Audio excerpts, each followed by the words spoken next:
السلام علیکم ورحمۃ اللہ وبرکاتہ۔ اللہم صلی علی سیدنا محمد وعلی آل سیدنا محمد صلاۃ دائمۃ مقبولۃ تؤدی بہا عنا حقہ العظیم۔ بسم اللہ الرحمن الرحیم۔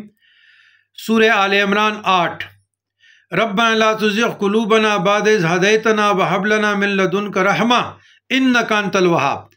ربنا لا تزغ قلوبنا، پروردگار جب تو ہمیں سیدھے رستے پہ لگا چکا ہے، بعد اذ ہدیتنا، تو پھر ہمارے دلوں کو ٹیڑھا نہ کر، وہب لنا من لدنک رحمہ، اور ہمیں اپنے خزانہ رحمت، خزانہ فیض سے رحمت عطا فرما۔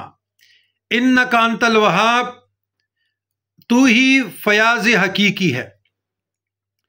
یہ دعا جن لوگوں کو وسوسے آتے ہوں، شک میں مبتلا ہو، دین سے دور ہو، نماز میں سستی ہو، روزہ رکنے میں سستی ہو، قرآن مجید فرقان حمید کی تلاوت کرنے میں سستی ہو، یا جو سالکین اس کے صبح شام کے اعمال، تہجد کے اعمال یا عصر کے اعمال یا فرائض کے اعمال میں کمی بیشی ہو، غفلت برت جائے، یا اس کے ساتھ حالات قبض میں چلے جائے، پیٹ کا قبض نہیں، یہ ایک کیفیت ہے صوفیہ میں، حالات قبض، اور اس سے کوئی عمل نہ ہوتی ہو، اس وقت یہ دعا کثرت سے پڑھیں تو انشاءاللہ العزیز اس کے وسیلہ و برکت سے رستے کھل جائیں گے، قبض کھل جائے گا، سکر بھی ختم ہو جائے گی، غلبہ بھی ختم ہو جائے گا، غفلت بھی ختم ہو جائے گی، اور آپ حالت صحو میں آ جائیں گے۔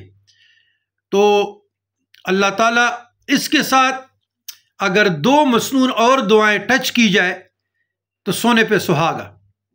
اللہم مصرف القلوب صرف قلوبنا علی طاعتک، یا صرف قلبی علی طاعتک، اور دوسری دعا یا مقلب القلوب ثبت قلبی علی دینک، یا مقلب القلوب ثبت قلوبنا علی دینک۔ جمع کے ساتھ پڑھنا ہے، خاندان دو صحباب جماعت کے لیے تو قلوبنا، اپنے لیے پڑھنا ہے تو قلبی، یا مقلب القلوب ثبت قلبی علی دینک۔ تو یہ دعائیں بھی ساتھ، یہ تینوں دعائیں ہو جائے گی تو انشاءاللہ تعالیٰ فائدہ مند بھی ہوگا، اور اللہ کی طرف سے حسن ظن رکھے، معاملات درست بھی ہوں گے، اور اللہ کا رحمت خاص وَيَخْتَصُّ بِرَحْمَتِهِ مَن يَشَاءُ وَاللَّهُ ذُو الْفَضْلِ الْعَظِيمِ کا معاملہ بھی ہوگا۔ والسلام علی من اتبع الہدی۔